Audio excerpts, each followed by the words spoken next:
নম্বরে আমরা জানি উলামা, 2 নম্বরে জানি ফুকাহা, 3 নম্বরে জানি হুকামা। এই যে শব্দগুলোর ব্যাখ্যা আছে না, আলেম বলা হয় তাদেরকে যাদের কাছে জ্ঞান আছে, আলো আছে। আর জ্ঞানের সর্বোচ্চ উৎস কোনটা বলেন তো? আরো জোরে বলেন।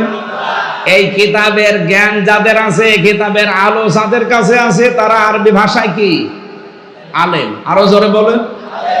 ফুকাহা, ফকি থেকে, এর বহুবচন ফুকাহা। এটা কাদেরকে বলা হয়?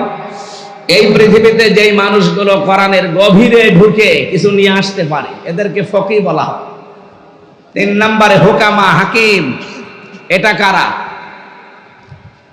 কোরআনে কারিমের শুধু জ্ঞান না, শুধু এর ভেতরে ঢুকে তথ্যগুলো নিয়ে আসবে তা না, এখান থেকে এমন কিছু তথ্য পৃথিবীর মানুষকে জানাবে যা এর আগে অনেকেই জানাতে পারবে। হযরত লোকমান হাকিম, ওনার মতো কালো চেহারার মানুষ পৃথিবীতে আর 2 জন ছিল বলে আমরা পেয়েছি। একজন হযরতে মাহজা রাদিয়াল্লাহু তাআলা আনহা, আর একজন হযরতে বেলাল রাদিয়াল্লাহু তাআলা আনহু। এই 2 জন মানুষ ছিল হযরতে লোকমান হাকিমের মতো এরকম কালো চেহারা আর এরকম ঠোঁট ঝোলা। এদের চেহারার যা বর্ণনা বলছি, হাড়ির তলা দেখেছেন না, তার চাইতেও কালো ছিল।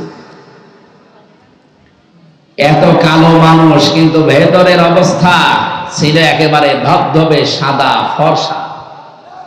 আমরা বাংলাদেশে কিছু ফর্সা মানুষ দেখি, ওপরে ফিটফাট, মাথার চুল থেকে পায়ের স্যান্ডেল পর্যন্ত পুরাটা সাদা, কিন্তু ভেতরে পুরাটা কালো, যেমন দরবেশ। আমি নাম নিলাম না। ওনার মাথার চুল থেকে পায়ের স্যান্ডেল পর্যন্ত পুরাটা সাদা না, কোন জায়গায় কোনো কালো পেয়েছেন আপনি?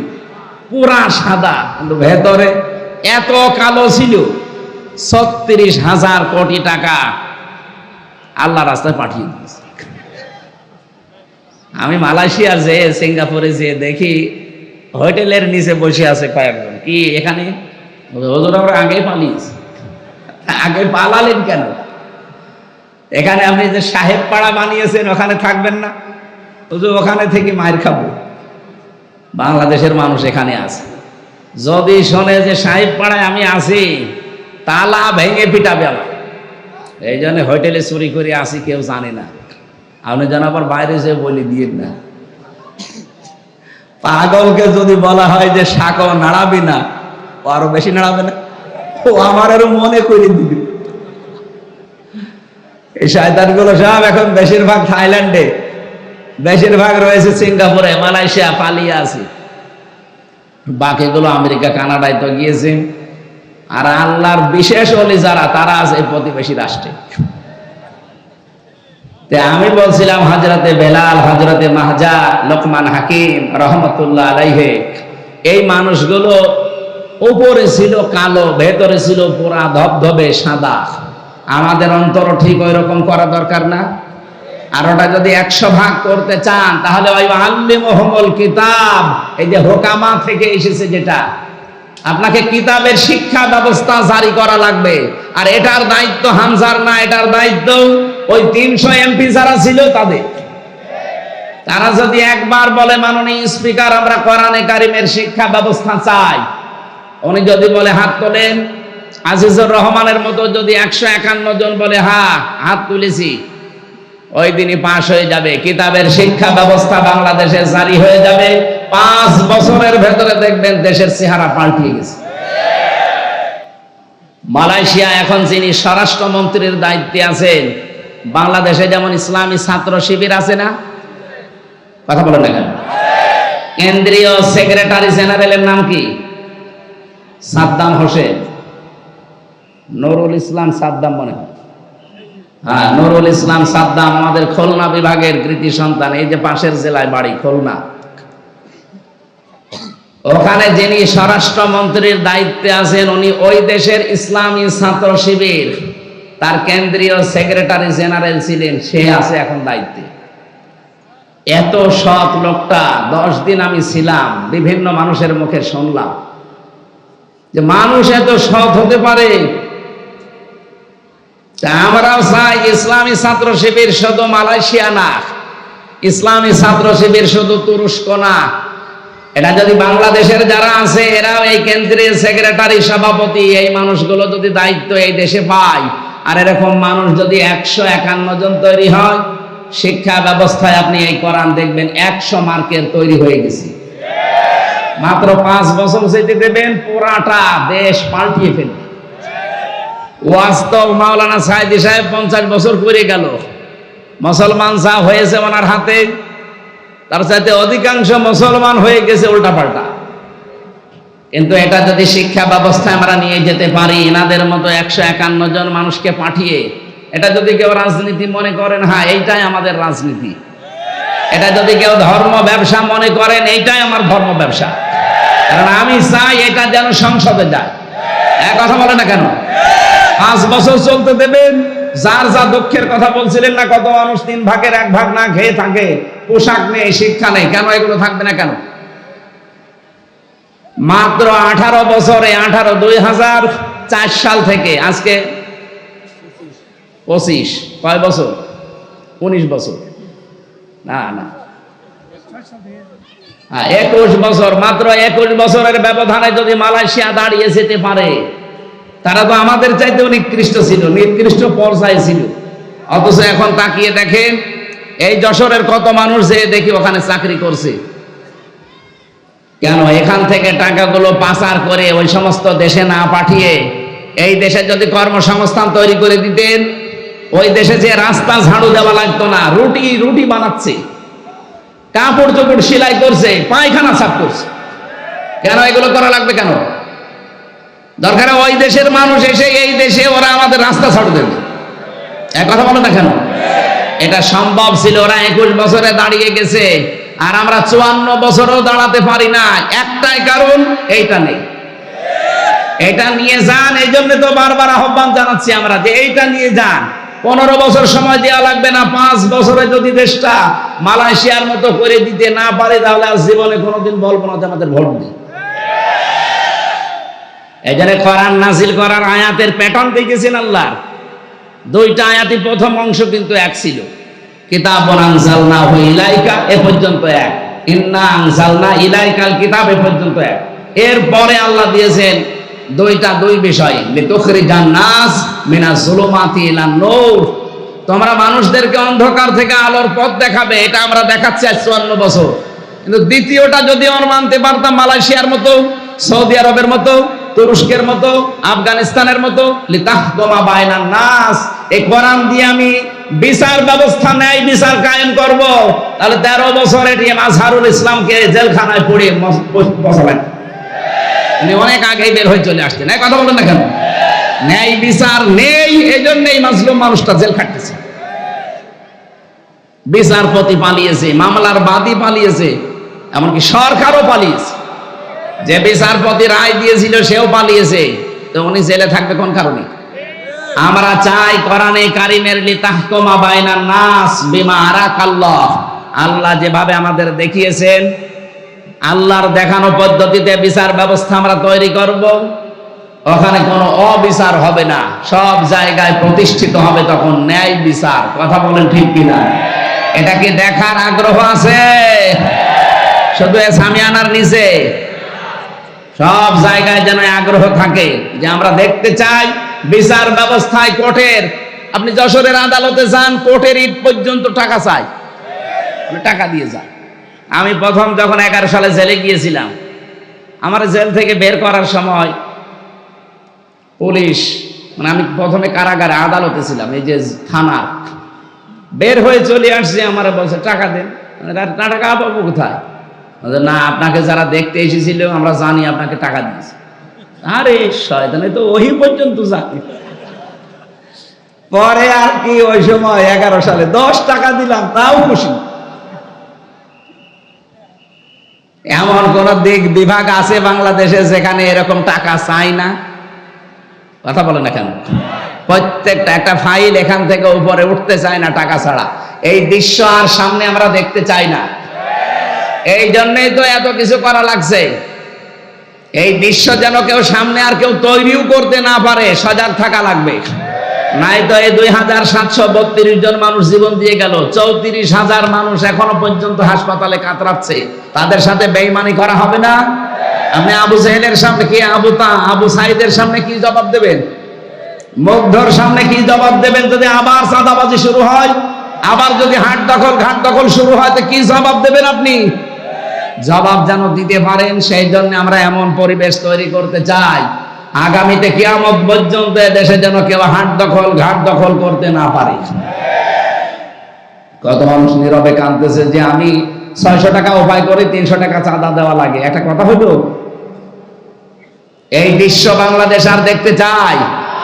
তাহলে কি করা লাগবে? শুধু মানুষকে কোরআন দিয়ে ডেকে আলোর দিকে নিয়ে আসবো না। আমরা এই কিতাবের শিক্ষা, এই কিতাবের বিচার, এই কিতাবের অর্থনীতি সবগুলো প্রতিষ্ঠিত করে এই জমিনে দেখাতে চাই। বিমা আরাকাল্লাহ, আল্লাহ যেভাবে আমাদেরকে দেখিয়েছেন, ওয়ালা তাকুল্লিল খাইনিনা খাসিমা, হে নবী আপনি খিয়ানতকারী যারা তাদের পক্ষ নিয়ে বিতর্ক করবেন না। আজ বাংলাদেশে প্রমাণ হয়ে গেছে এই 54 বছরে কারা জাতির সাথে নিজেদের সাথে খিয়ানত করেছে। এক কথা বলে না কেন? যারা খিয়ানত করেছে আমরা তাদেরকে চিনি না? এই খেয়ানতকারীদের পক্ষ নিয়ে তারা ঝগড়া করেন আমাদের সাথে। আপনার বিবেক আছে? এই জন্য আমরা চাচ্ছি আল্লাহ যেভাবে আমাদের দেখিয়েছেন, এটা আমরা বিচার ব্যবস্থায় ন্যায় বিচার কায়েম করার জন্য নিয়ে যাব গরু ছাগলের ভেতরে। কার ভেতরে? বাইনান নাস, মানুষের ভেতরে। আল্লাহ আমাদেরকে যেন কোরআনের দ্বারা এটার তৌফিক দান করেন, বলেন আমিন। নবীজি 4টা কাজ করেছিলেন। প্রথম নাম্বার, তিনি কোরআন তেলাওয়াত করে মানুষকে শোনাতেন, মানুষদেরকে পবিত্র করতেন, তার নফস, তার পরিবার, তার সমাজ, এভাবে তিনি চেষ্টা চালিয়েছিলেন। কিন্তু আল্লিমুহুমুল কিতাব, এটা যতদিন পর্যন্ত তিনি কায়েম করতে না পেরেছেন ততদিন সুদ বন্ধ হয়নি, ঘুষ বন্ধ হয়নি, সাদাবাজি ওই জামানায় ছিল ওইটাও বন্ধ হয়নি। কথা বলেন ঠিক কিনা? এই জন্য আমাদের উচিত হবে, যারা আজ বলেন আমরা নবীওয়ালা কাজ করি না, আপনার নবীওয়ালা কাজ হচ্ছে না।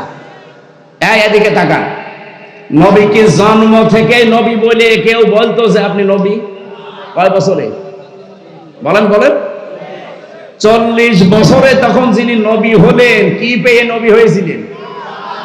এই কোরআনে কারীম পাওয়ার পরে যিনি নবী হলেন, নবী হওয়ার পরে তো এই কাজগুলো আল্লাহ তাকে দিলেন। ওয়াল্লাযী বাআসা ফিল উম্মিয়িনা, তিনি সে আল্লাহ যিনি উম্মীদের ভেতরে পাঠিয়েছেন, নবী পাঠিয়েছেন, রাসূল পাঠিয়েছেন।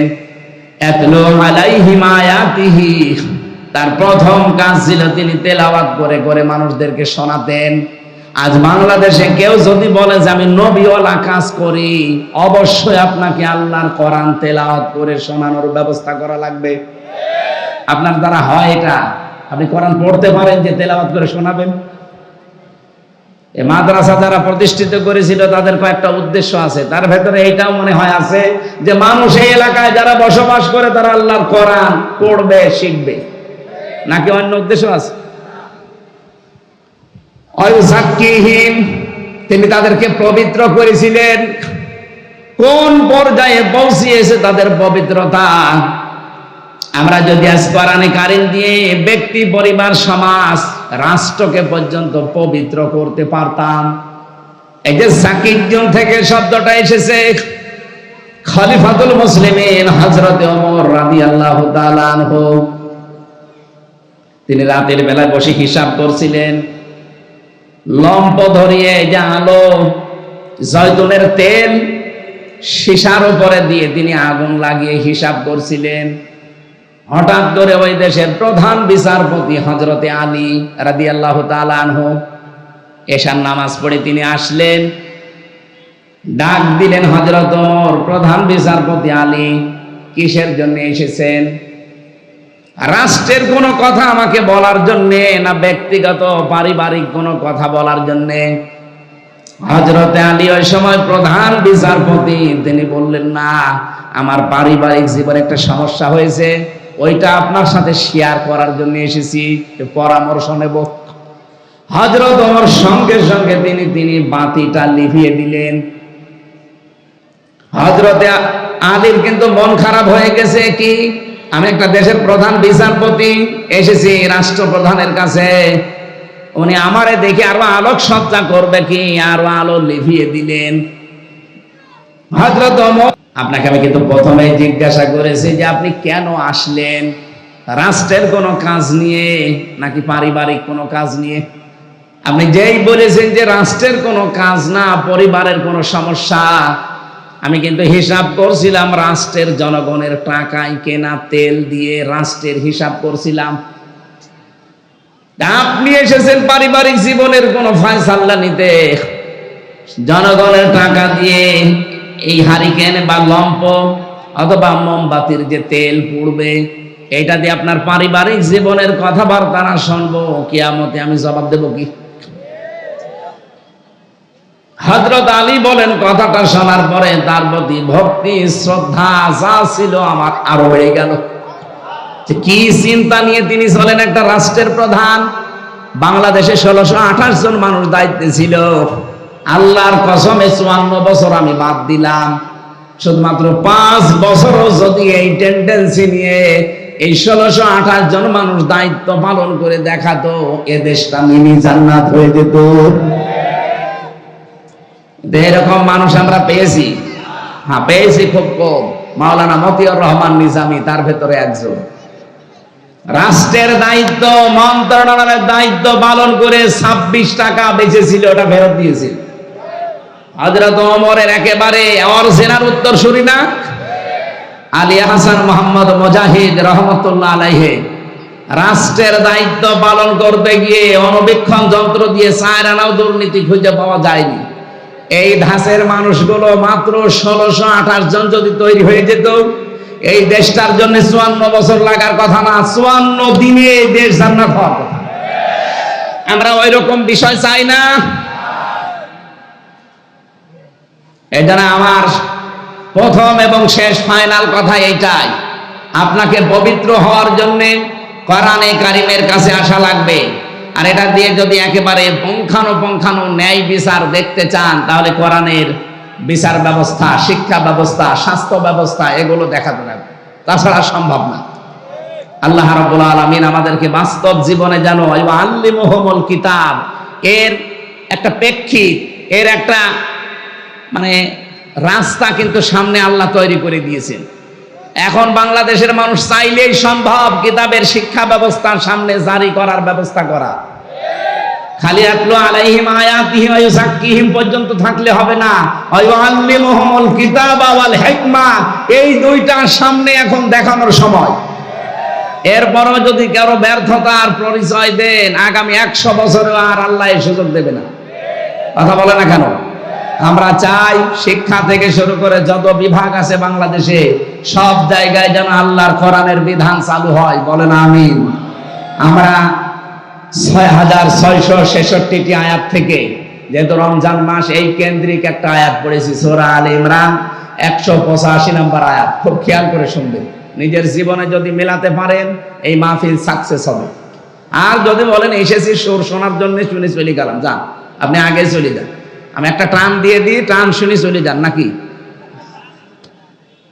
আল্লাহ রাব্বুল আলামিন বলেন, কুল্লু নাফসিন যায়িকাতুল মাউত ওয়া ইন্নামা তুওয়াফাউনা উজুরাকুম ইয়াওমাল কিয়ামাহ। অবশ্যই প্রত্যেকটি জীব মৃত্যুর স্বাদ গ্রহণ করবে। কিয়ামতের ময়দানে প্রতিটি মানুষকে আমি আল্লাহ তার পারিশ্রমিক পরিপূর্ণ করে দেব। হযরতে আবু দারদা জীবনী পড়ছিলাম, তিনি বলেন আয়াতটা পড়লে আমার কেমন যেন একটা অজানা ভয় চলে আসতো, যে কিয়ামতের দিন আল্লাহ নাকি আমাকে পরিপূর্ণ ভাবে আমার উজরত দিয়ে দেবে। আমার সবচাইতে বেশি ভয় হয় আমি যা কামাই করেছি সব যদি আল্লাহ আমারে দিয়ে দেয়, আমার তো টানা সম্ভব না। দুনিয়ায় বাবার বোঝা সন্তান বহন করতে পারে, সন্তানের বোঝা বাবা বহন করতে পারে। আল্লাহ পাক বলেন, ওয়ালা তাসিরু ওয়াজিরাতু ওয়িজরা উখরা, কিয়ামতের ওই ময়দানে কেউ কারো বোঝা বহন করবে না। এজন্য পৃথিবীতে যে যতটুকু পাপ করছেন ওই পাপটা আল্লাহ কিয়ামতের দিন বোঝা আকারে আপনার পিঠের উপরে তুলে দেবে।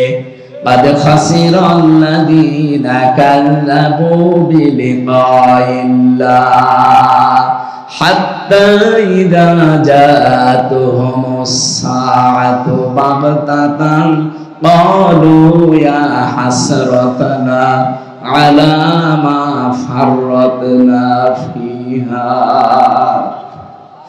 সূরা আনামের 30 নম্বর আয়াতে আছে, অবশ্যই ওই মানুষগুলো ক্ষতিগ্রস্ত হয়ে গেছে, হবে না। কদ খসিরা মাজির সিগা, অবশ্যই ক্ষতিগ্রস্ত হয়ে গেছে, সর্বনাশ হয়ে গেছে ওই মানুষগুলোর জন্য।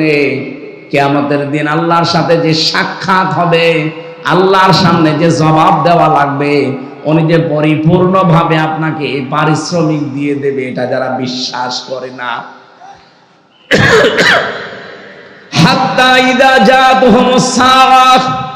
হঠাৎ করে যখন তাদের সামনে মরণ চলে আসে, এখানে সাআতুনের অর্থ দুইটা। এখানে আলেম যারা আছেন সাআতুনের অর্থ ভালো করে মিলাবেন দুইটা। এক নম্বরে সাআতুন মানে মৃত্যু, দুই নম্বরে সাআতুন মানে কিয়ামত। হ্যাঁ, এটা মরণ হতে পারে, কিয়ামত হতে পারে।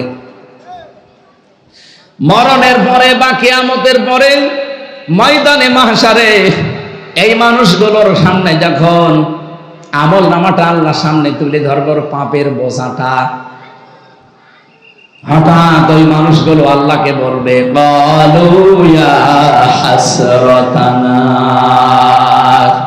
আফসোস, আলা মা ফাররাতনা ফিহা, পূর্বে যা পাঠিয়ে রেখেছিলাম ওইটার দিকে তাকাবে আর আফসোস করবে, আমি কেন পাঠালাম এইটা। এতটুকু আল্লাহ যদি শেষ করে দিতেন আমি আয়াতটাই পড়তাম না। এর পরের শব্দটা আমাদের জন্য, অহুম ইয়াহমিলুনা আওসারহুম আলা দুহুরিহিম আলা সামা ইয়াসিরুন। রব্বুল আলামিন বলেন, অ মানে এবং হম মানে তারা, ইয়াহমিলুন এটা হামালা, ইয়াহমিলু মানে বহন করা। এটা মজারে বর্তমান ভবিষ্যৎ প্রেজেন্ট ফিউচার। ঝাড়ের বহু বচন ঝাড়, জুহুর মানে পিঠ, হোম মানে তাদের। আল্লাহ বলেন কিয়ামতের ওই কঠিন ময়দানে যখন তার পিঠের ওপরে তার পাপের বোঝা সমূহ চাপিয়ে দেব, এদিকে খেয়াল করে। আল্লাহ কিন্তু ঝাড় দেননি, ঝাড় দিয়েছেন। প্রশ্ন আসতে পারে, আমি এখন 33 বছর বয়সের মালিক। কত? আমার এই 33 বছর বয়সে আমি যত অপরাধ করেছি, একটা বান্ডিল বেঁধে বোঝা আকারে আমার পেটের উপরে তুলে দিলে এটা ঝাড় হয় 1 বছর। দাও ঝাড় দিলেন কেন? তাফসিরে মাযহারি মুফাসসির লিখেছেন, আউঝারের ব্যাখ্যায় আমি হয়তো 33 বছরে মারা গেলাম, কিন্তু এমন এমন কাজ আমি দুনিয়ায় জারি করে গেলাম যেটা গোনায়ে জারিয়া।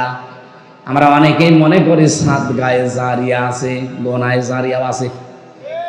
কথা বলেন না কেন? এই মাদ্রাসা যিনি কায়েম করেছিলেন তিনি সাদগায়ে জারিয়া তৈরি করে দিলেন। এর পাশাপাশি কেউ যদি একটা সিনেমা হল তৈরি করে দেয়, সে কি সাদগায়ে জারিয়া না গোনায়ে জারিয়া? বলেন বলেন। এই লোকটা কিয়ামত পর্যন্ত এই মাদ্রাসার কারণে ওনার যে সওয়াবের নেকির বোঝাটা দিন যত যাবে এ বোঝা একটা একটা করে বাড়তেই থাকবে। পাশে যে লোকটা সিনেমা হল বানিয়েছে, যে লোকটা সুদের কারবার তৈরি করে চলে গেছে, ওটা যতদিন পর্যন্ত ওই সুদী ব্যাংক, ওই সিনেমা, ওই অত্যাচারী জুলুম নির্যাতনের ওই দলটা যতদিন থাকবে, ও হয়তো নেই কিন্তু ওই দলের লোকজন আছে। কথা বলে না কেন? ওর সিনেমা হল আছে, ওর সুদী ব্যাংক আছে। ও মরে গেছে কতদিন আগে, ওর বোঝা তো পাপের একটা হওয়ার কথা, কিন্তু কিয়ামতের দিন ও যখন উঠবে লক্ষ লক্ষ পাপের বোঝা, আল্লাহ পাক বলেন একটার পরে একটা চাপাতেই থাকবো। এর নাম ইয়াহমিলুন। শুধু এখন না, বর্তমান ভবিষ্যৎ, ভবিষ্যৎ বলতে কিয়ামত পর্যন্ত এজন্য আমার এই 33 বয়সে আমি এমন কিছু কথা, এমন কিছু কাজ, এমন কোনো কিছু আঞ্জাম যেন দিয়ে না যায়। আমার একটা বোঝাই তো আমি পারি না, এখন আবার বোঝার পরে বোঝা তৈরি হতে আছে। আল্লাহ রাব্বুল আলামিন বলেন কিয়ামতের দিন যখন এই লোকটা বোঝা বহন করে নিয়ে যাবে, একটার পরে একটা চাপাতে থাকবো, আলা সামায়াসিরুন, ফেরেশতারা দেখে বলবে কত নিকৃষ্ট বোঝা এই লোকটা বহন করে নিয়ে যাচ্ছে। বলেন নাউজুবিল্লাহ। আজকে হয়তো একজনকে হত্যা করে রাস্তা দিয়ে গেলে আপনাকে মানুষ খুনি বলে তাড়া দেবে, ধর্ষণ করে গেলে ধর্ষক বলে তাড়া দেবে। এখন কি এমনকি বাংলাদেশে এখন যে পজিশন, ধর্ষণ করে যদি আপনি জেলে যান আর আপনার পক্ষে যদি কোনো উকিলও দাঁড়ায়, জনগণ সে উকিলকেও পিটিয়ে মেরে ফেলবে। এই যে আয়েশা নাকি নাম, আসিয়া, এই মেয়েটাকে যারা ধর্ষণ করেছিল, ওই ধর্ষকদের পক্ষে যে উকিল দাঁড়িয়েছে, ওই উকিল পর্যন্ত পিটানি খেয়েছে। এই লোকটা ধর্ষক, আপনি ওর পক্ষে দাঁড়ালেন কেন? ওকালতি করার জন্য। এই জন্য উকিলও মার খায়। কিয়ামতের দিন আপনি পাপের বোঝা বহন করে যখন নিয়ে যাবেন, ধর্ষককে দেখলে মানুষ ধর ধর্ষক যাচ্ছে যেমন তাড়া দেয়, খুনিকে দেখলে খুনি যাচ্ছে ধর তাড়া দেয়, চোর দেখলে চোর যাচ্ছে ধর তাড়া দেয়, ছিনতাইকারী দেখলে বলে ছিনতাইকারী যাচ্ছে ধর তাড়া দেয়। কিয়ামতের দিন ফেরেশতারা বলবে ধর, পাপের বোঝা নিয়ে যাচ্ছে। আপনি নিজের সাথে এবার মিলান তো, আপনারে আমার 33 বছরে আমি মিলালাম, মাওলানা আজিজুর রহমান ওনার 60 বছরে মিলাক, জাহাঙ্গীর হোসেন ওনার 60 বছরে মিলাক। কিয়ামতের দিন আমরা যা করেছি কিন্তু আল্লাহ আমার পিঠের উপরে তুলে দেবে। যাই করেন, পাপের বোঝা যদি আল্লাহ তুলে দেয়, ফেরেশতারা যদি বলে দেখ কত নিকৃষ্ট বোঝা হামজা বহন করে নিয়ে যাচ্ছে, ওই সময়ের যে লজ্জা আমি কার কাছে দেব বলেন? ওই লজ্জা যেন না লাগে সেই সময় এখনই। এখনো সূর্য পশ্চিম দিকে ওঠে নাই, এখন আমার মরণের গড়গড়ানি শুরু হয়নি, সুতরাং পরিবর্তন হওয়ার সুযোগ নেই। বলেন এক্ষুনি সময় পাল্টান। শয়তান তো বাধা আছে, শয়তান তো আপনাকে ধোঁকা দিতে পারবে না, কি বাধা নেই? এরপরেও যদি আপনি পরিবর্তন হতে না পারেন, আপনি মনে করবেন আপনি নিজেই একটা শয়তান। শয়তান বাধা আছে, এরপরও এত সুযোগ থাকার পরও আপনি যদি পাল্টাতে না পারেন, শয়তান বাধা আছে, আপনি পাল্টাতে পারেন না, আপনাকে ধোঁকা দেয় কে? তার মানে আপনি নিজে একটা শয়তান। কথা বলে না কেন? আপনার থেকে তো এখন আমার মনে হয় আশ্রয় চাওয়া লাগবে। আমরা আউযু বিল্লাহি মিনাশ শাইতানির রাজিম বলি, এখন বলা লাগবে আউযু বিল্লাহি মিনাজ যশর তো বলা যাচ্ছে না। এই জন্য আমরা এই মুহূর্তে সিদ্ধান্ত নেওয়া লাগবে, কিয়ামতের দিন আল্লাহ প্রত্যেককে তার উজুরত যা করেছে লোকটা একেবারে পঙ্খানো দেবে, কোনো কম বেশি নেই। ফামান যুহজিহা আনিন নার, খুব কঠিন শব্দ, আমি ব্যাখ্যায় পড়তে গিয়ে আমি নিজে আশ্চর্য হয়ে গেছি, এর আগে আমি এভাবে বুঝিনি। ফামান যুহজিহা, আল্লাহ রাব্বুল আলামিন বলেন যেই লোকটাকে বাঁচিয়ে দেওয়া হবে, যুহজিহা আনিন নার, জাহান্নামের আগুন থেকে বাঁচানো হয়েছে না বাঁচানো হবে? বলেন তার মানে পরীক্ষা আমাদের সবার সামনে আছে। ফামান যুহজিহা আনিন নার, যে লোকটাকে জাহান্নামের আগুন থেকে বাঁচানো হবে, ওয়া উদখিলাল জান্নাতা ফাকাদ ফাজ, এবং যাকে জাহান্নামে প্রবেশ করানো হবে না করানো হয়েছে? করানো হবে। যেই লোকটাকে জাহান্নামের আগুন থেকে বাঁচানো হবে, জান্নাতে প্রবেশ করানো হবে, ফাকাদ ফাজ, সেই লোকটা সফল। তাহলে সফলতার মানদণ্ড এই দুনিয়া না, সফলতার মানদণ্ড হচ্ছে কিয়ামতের ময়দানে যাকে আল্লাহ জাহান্নাম থেকে মুক্ত করে জান্নাতি বলে ঘোষণা দিয়ে দেবে। দ্বিতীয় ব্যাখ্যা কি? এটা তো আখিরাতের ব্যাখ্যা গেল। দ্বিতীয় ব্যাখ্যা কি? আর একটা ব্যাখ্যা আছে ফি জিলালিল কোরআনে, মুফাসসির লিখেছেন দুনিয়ার জীবনে আল্লাহ যাকে জাহান্নামের কাজগুলো আস্তে আস্তে ছেড়ে দেওয়ার তৌফিক দেয় আর জান্নাতের কাজগুলো আস্তে আস্তে করার মতো সুযোগ দেয়, ফাকাদ ফাজ, সেই লোকটার জীবনও সফল। আপনি এবার ভাবেন, রমজানের আগে যেমন ছিলেন রমজানে অবশ্যই তেমন নেই, পাল্টিয়েছেন কিছু। বাকি 11 মাস যদি এভাবে পাল্টিয়ে পাল্টিয়ে আপনার জীবন শেষ করতে পারেন, আপনি মনে করবেন আপনার জীবনকে আমার আল্লাহ ফাকাদ ফাজ, সফলতার দ্বার প্রান্তে পৌঁছিয়ে দিচ্ছে। আর যদি মনে করেন না, আগে 2টা বিড়ি খাতাম, এখন রোজার পরে 4টা করে খাচ্ছি, তাহলে মনে করবেন আমি জান্নাতের থেকে আস্তে আস্তে জাহান্নামের দিকে এগিয়ে যাচ্ছি।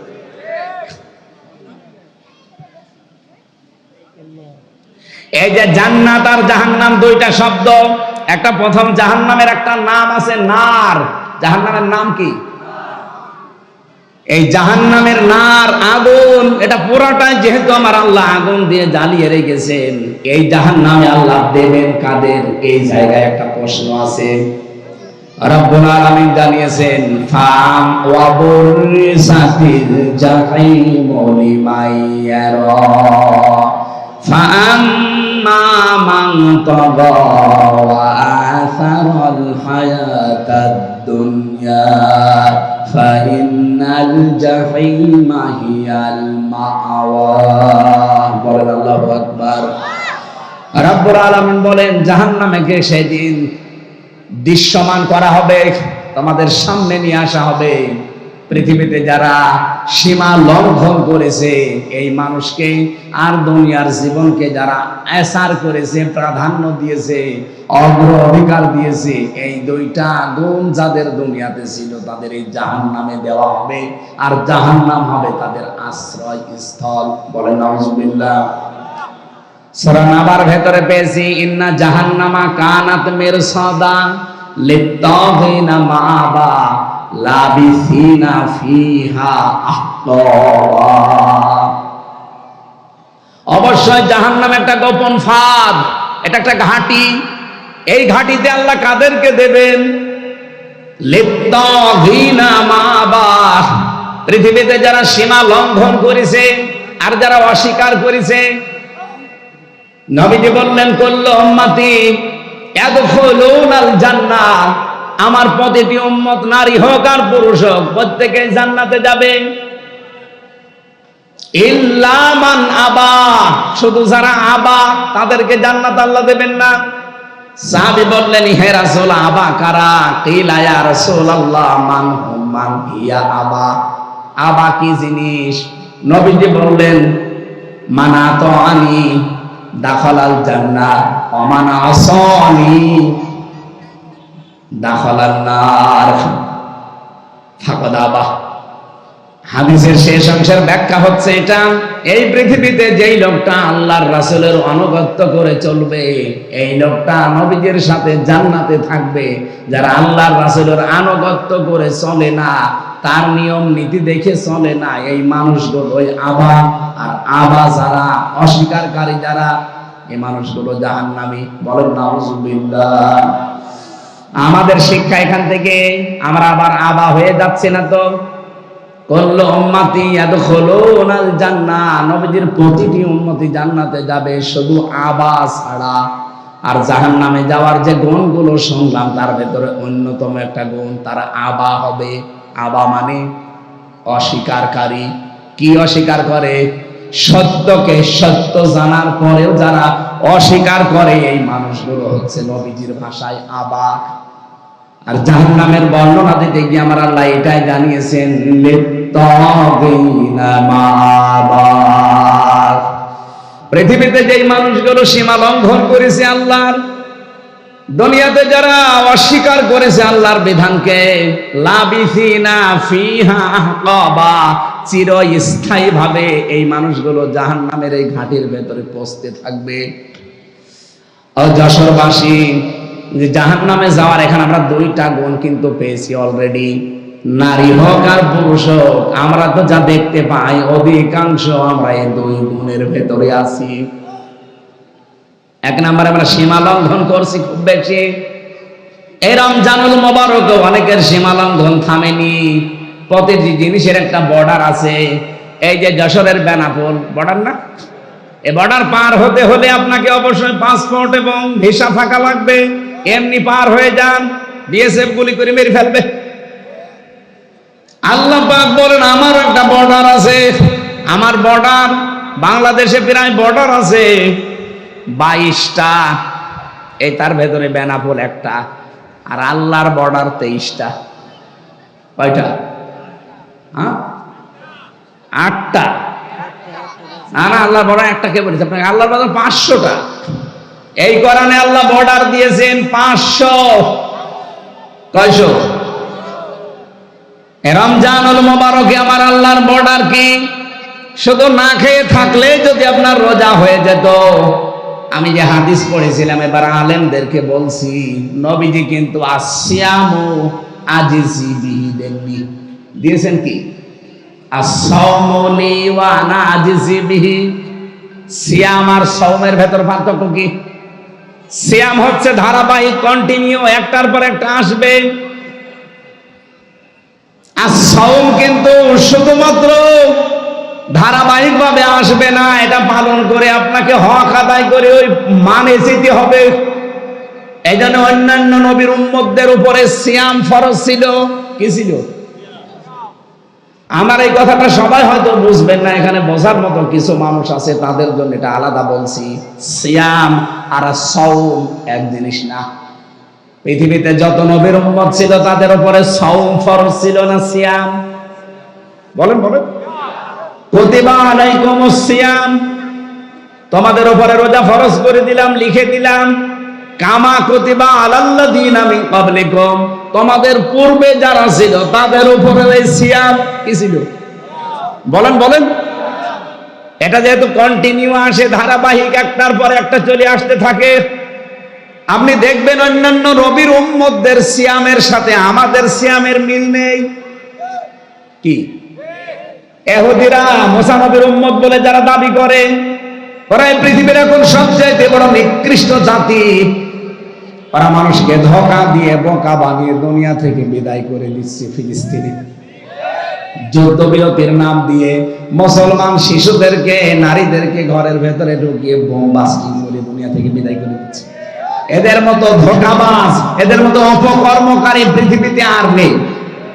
এই পৃথিবীর যত বড় বড় অপকর্ম সব মূল হোতা ইহুদিরা। আপনি দেখেন, সে ওদের জন্মে থেকে শুরু হয়েছে। এই যে বিড়ি, যদিও যশোরে বড়ি কথা বলা ঠিক না, সব তো এখানেই হয়। পাশে হয় না নাভারণে? নাভারণ না বেনাপোলে হয় জানো? এই যে বিড়ি, এটার দ্বারা যে কত রকমের ক্ষতি হয়, কমপক্ষে 5টা ক্ষতি তো আপনার শরীরের হয়, তার ভেতরে একটা আপনার কলিজা নষ্ট হয়ে যায়। এটা মানেন তো নাকি? বিজ্ঞান দ্বারা প্রমাণিত পৃথিবীতে একটাই মাত্র খাবার, যে খাবার বিক্রি করার আগে তার গায়ে লিখে দেওয়া লাগে যে এটা নিষিদ্ধ। নাম কি?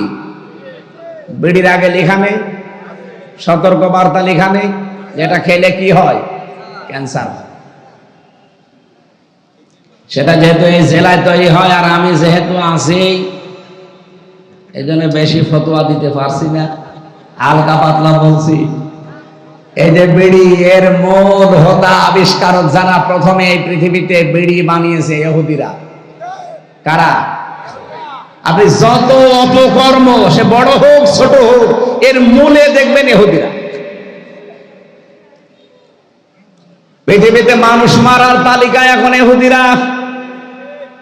রোজা অবস্থায় হাজারো মুসলমান এখন পৃথিবীতে দোয়া করছে, রব্বুল আলামিন মরণ আমরা নিতে রাজি আছি, আমাদেরকে মরণ দাও, তবে এইভাবে ইহুদিদের হাতে অপমান করে আমাদের মরণ দিও না।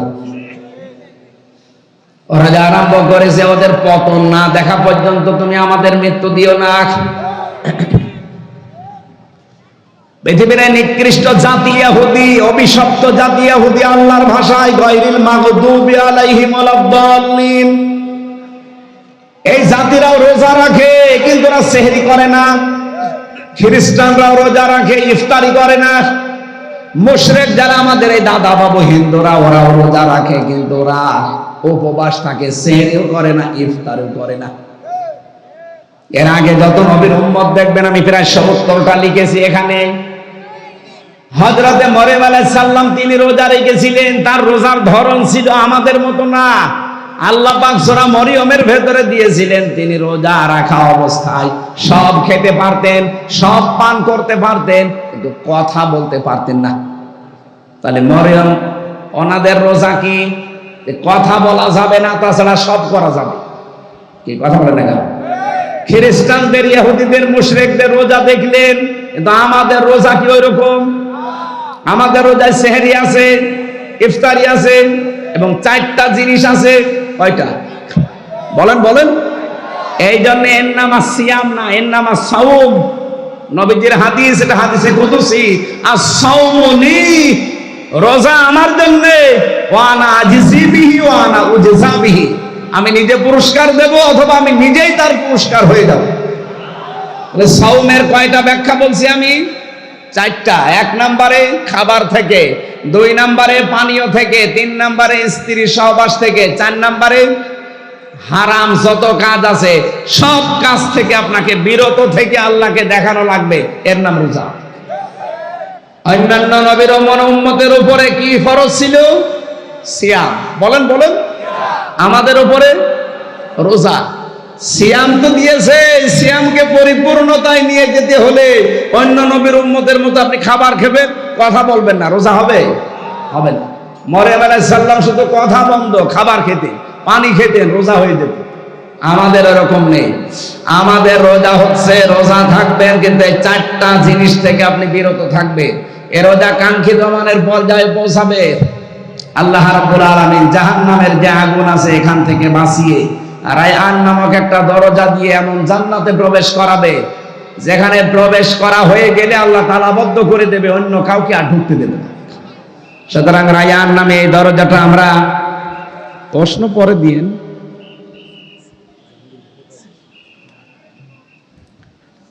এতক্ষণে না কি করল কি, এতক্ষণও যদি না করে থাকে, আর আমি পারি না তো এটা। আয়াত কি এখন শেষ করবো না, পর্যন্ত থাকবে? হ্যাঁ, শেষ করে দেব। বলতে তো আমিও চাই আমার হায়াতুদ দুনিয়া ইল্লা মাতাউল গুরুর আছে। আমিও বলতে চাচ্ছি যে চিঠি দিচ্ছে বারবার, কি করব? এই চিঠিটা পরে হবে না, আগে হবে এটা, তারপরে ওয়াজ হবে। 5 মিনিট আপনাদের যার কাছে যা ছিল, রমজানে আপনারা মাওলানা রবিউল বলছিল না 1 টাকায় 70 টাকা, সুতরাং 1 টাকা থাকলেও আনতে অন্তত অন্য মাসের তুলনায় 70 টাকা দিয়ে যান। যারা যাচ্ছে 5 মিনিট দেন, 5 মিনিট দেন, তারপরে দেন। এগুলো আমাদের করাবেন না, আমি জানি না এসব। কালেকশনের মাহফিলে আমার নিয়ে আসবেন না। এই যা তো কই, এর লোক কই, একটু তাড়াতাড়ি করেন। আপনাদের এই সারসা, এরপরে কোথায় যেন স্যার আর মাহফিল আছে আর একটা, হ্যাঁ 6 তারিখে না 5 তারিখে আছেন? 8 তারিখে বনে সারসা আছে, বসতপুর সারসা, এখানে 8 তারিখে একটা মাহফিল আছে স্যারের, আমরা ওখানে থাকবো। আসলে আলোচনার ভেতর ডিস্টার্ব হয়ে গেল। আমি তো গতানুগতিক কথা বলছি, আমি গবেষণা করে কথা বলি। কথা বলতে বলতে তো ভুলে যাচ্ছি, কিভাবে বলবো? আপনি এখানে এসে বলেন, আমি শুনি। জীবনে আপনি সিয়ামের আর সাওমের ব্যাখ্যা শুনেছেন?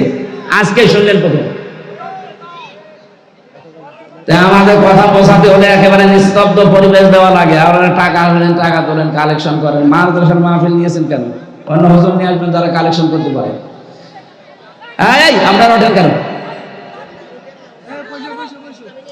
ভাই 5 মিনিট যখন চাচ্ছে, যাক, কি করা যায়?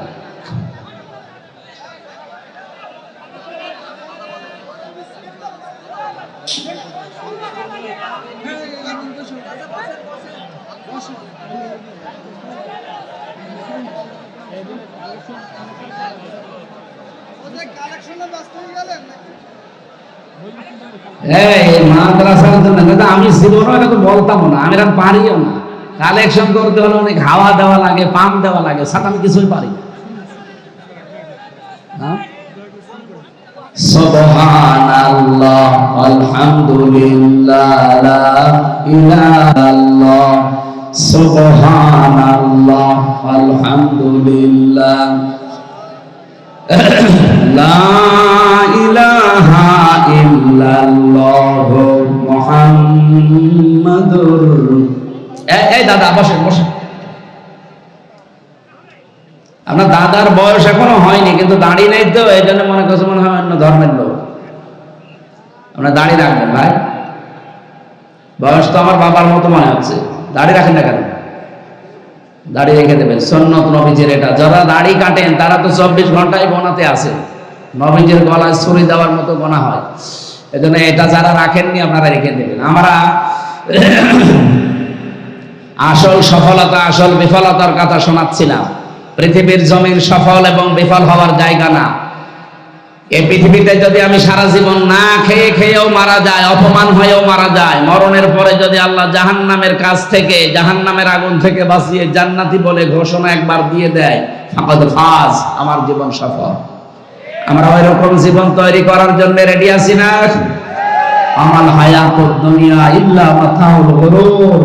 আল্লাহ খুব আফসোস নিয়ে জানিয়েছে, পৃথিবীর জমিনটা প্রতারণা, খেল তামাশা, ধোঁকাবাজি ছাড়া কিচ্ছু না। আপনার মা বাবা, ওইটাও ধোঁকা। মনে আসতে পারে, হুজুর মা বাবার কথা বললেন, তাদের দিকে তাকালে সওয়াব হয়, হজের সওয়াব